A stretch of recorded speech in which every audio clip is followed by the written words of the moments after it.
नमस्कार प्रिय विद्यार्थियों, आज हम स्नातक प्रथम वर्ष हिंदी साहित्य प्रश्न पत्र प्रथम मध्यकालीन कविता का पाठ के अंतर्गत चित्रकूट में श्री राम के निवास के प्रसंगों का रसास्वादन कर रहे हैं। भगवान श्री राम वाल्मीकि ऋषि की सलाह से चित्रकूट में अपना आश्रम बनाते हैं और उनके चित्रकूट में आगमन के बाद ऋषि, मुनि, कोल, किरात, देवता, गंधर्व सब उनसे मिलने आते हैं। श्री राम सबसे प्रेम से भेंट करते हैं और जब कोल, किरात उनसे मिलने आते हैं तो वे इतनी आत्मीयता से मिलते हैं, उन्हें इतना प्रेम लुटाते हैं जैसे कोई पिता अपनी संतान को प्रेम लुटाता है। कविवर तुलसीदास जी लिखते हैं, राम ही केवल प्रेम पियारा, जानी लेउ जो जानन हारा, राम सकल बन चर तब तोषे, कही मृदु वचन प्रेम परिपोषे। श्री रामचंद्र जी को केवल प्रेम प्यारा है और जो जानने वाला है, जानना चाहता हो वह जान ले। तब श्री रामचंद्र जी ने प्रेम से परिपुष्ट हुए प्रेम पूर्ण कोमल वचन कहकर उन सब वन में विचरण करने वाले लोगों को संतुष्ट किया। विदा किए सिर नाई सिधाए, प्रभु गुण कहत सुनत घर आए, एहि विधि सिय समेत दो भाई, बसहि विपिन सुर मुनि सुखदाई। फिर उनको विदा किया, वे सिर नवाकर चले और प्रभु के गुण कहते सुनते घर आए। इस प्रकार देवता और मुनियों को सुख देने वाले दोनों भाई सीता जी समेत वन में निवास करने लगे। जब ते आई रहे रघुनायकु, तब ते भयो बनु मंगलदायकु, फूल ही फल ही बिटप विधि नाना, मंजु बलित बर बेली बिताना। जब से श्री रघुनाथ जी वन में आकर रहे तब से वन मंगलदायक हो गए। अनेक प्रकार के वृक्ष फूलने फलने लगे और उन पर लिपटी हुई सुंदर बेलों के मंडप तन गए। सुरतरु सरिस सुभाय सुहाए, मनहु विबुधवन परिहरि आए, गुंज मंजुतर मधुकर श्रेणी, त्रिविध बयारी बहे सुख देनी। वे कल्प वृक्ष के समान स्वाभाविक ही सुंदर है, मानो वे देवताओं के वन नंदन वन को छोड़कर आए हो। भौरों की पंक्तियां बहुत ही सुंदर गुंजार करती है और सुख देने वाली शीतल मंद सुगंधित हवा चलती रहती है। नील कंठ कल कंठ सुख, चातक चक्क चकोर, भांति भांति बोल ही वियग, श्रवण सुखद चित चोर। कवि कहते हैं कि नीलकंठ, कोयल, तोते, पपीहे, चकवे और चकोर आदि पक्षी कानों को सुख देने वाली और चित्त को चुराने वाली तरह तरह की बोलियां बोलते हैं। करी केहरी कपिकोल कुरंगा, विगत बैर बिच रही सब संगा, फिरत अहेर राम छवि देखी, होई मुदित मृग वृंद विशेषी। हाथी, सिंह, बंदर, सुअर और हरिण ये सब वैर छोड़कर साथ साथ विचरते हैं। शिकार के लिए फिरते हुए श्री रामचंद्र जी की छवि को देखकर पशुओं के समूह विशेष आनंदित होते हैं।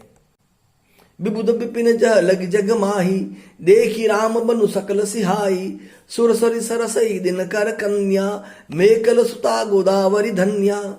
जगत में जहां तक जितने देवताओं के वन है सब श्री रामचंद्र जी के वन को देखकर सिहाते हैं, ईर्ष्या करते हैं। गंगा, सरस्वती, सूर्य कुमारी, यमुना, नर्मदा, गोदावरी आदि जितनी भी पुण्यमयी नदियां हैं वे सब नदियां सब सर सिंधु नदी नद नाना, मंदाकिनी कर करही बखाना, उदय अस्त गिरी अरु कैलासु, मंदर मेरु सकल सुर बासु। सारे तालाब, समुद्र, नदी और अनेकों नद सब मंदाकिनी नदी की बड़ाई करते हैं। उनका मानना है कि मंदाकिनी से अधिक भाग्यवान कौन है। उदयाचल, अस्ताचल, कैलाश, मंदराचल और सुमेरु आदि सब पर्वत जो देवताओं के रहने के स्थान है, वे सारे पर्वत भी चित्रकूट का यश गाते हैं।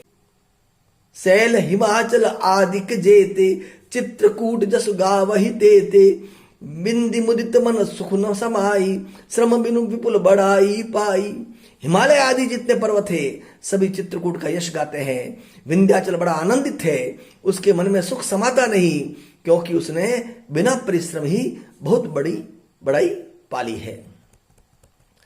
चित्रकूट के विहग मृग, बेली विटप तृण जाति। पुण्य पुंज सब धन्य अस, कई देव दिन राति। चित्रकूट के पक्षी, पशु, बेल, वृक्ष, तृण, अंकुर आदि की सभी जातियां पुण्य की राशि है और धन्य है। देवता दिन रात ऐसा कहते हैं।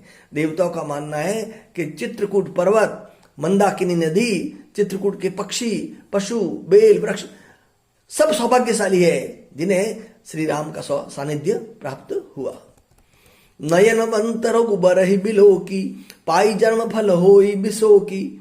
परसि चरण रज अचर सुखारी, भय परम पद के अधिकारी।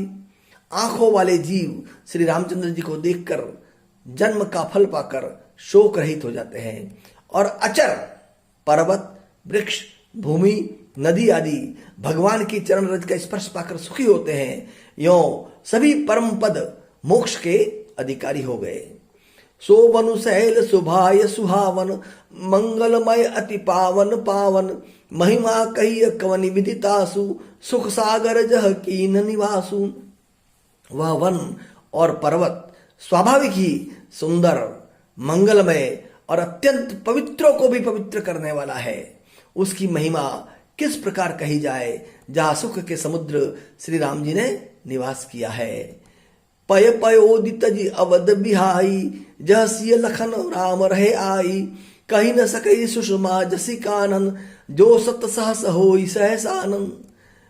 तुलसीदास जी लिखते हैं, क्षीर सागर को त्याग कर और अयोध्या को छोड़कर जहां सीता जी, लक्ष्मण जी और श्री रामचंद्र जी आकर रहे, उस वन की जैसी परम शोभा है, उसको हजार मुख वाले जो लाख शेष जी हो तो भी वे कुछ नहीं कह सकते, उसका वर्णन नहीं कर सकते। सो मैं बरनि कहो विधि के ही, डाबर कमठ की मंदर ले ही। से वही लखन कर्म मन बानी, जाई न सीलु स्नेह बखानी।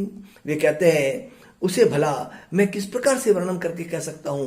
कहीं पोखरे का क्षुद्र कछुआ भी मंदराचल उठा सकता है। लक्ष्मण जी मन, वचन और कर्म से श्री रामचंद्र जी की सेवा करते हैं। उनके शील और स्नेह का वर्णन नहीं किया जा सकता। छिनु छुनु लखिसिय राम पद, जानी आप पर नेहु। करतन सपनेहु लखन चितु, बंधु मातु पितु गेहु। क्षण क्षण पर श्री सीता राम जी के चरणों को देखकर और अपने ऊपर उनका स्नेह जानकर लक्ष्मण जी स्वप्न में भी भाइयों, माता पिता और घर की याद नहीं करते। लक्ष्मण पूर्ण समर्पण भाव से सीता जी और राम जी की सेवा में है और उनके स्नेह से आनंदित होकर, उनके स्नेह से तृप्त होकर लक्ष्मण घर की, परिवार की याद भी नहीं करते हैं। इस प्रकार से भगवान श्री राम वन में रह रहे हैं और वहां के वनेचरों को वे जो आनंद लुटा रहे हैं, जो सुख दे रहे हैं, वे अद्भुत है, स्तुत्य है। प्रिय विद्यार्थियों, ये थे चित्रकूट निवास के कुछ प्रसंग। अभी आगे भी हमें अध्ययन करना है, कुछ और आगे प्रसंग आएंगे। मैंने आज जितना आपको पढ़ाया है आप उसका रसास्वादन करें, आप उसके भाव को समझने की कोशिश करें और तुलसीदास जी जैसे महानतम कवि की लेखनी का पूरा पूरा आनंद लें। धन्यवाद, नमस्कार।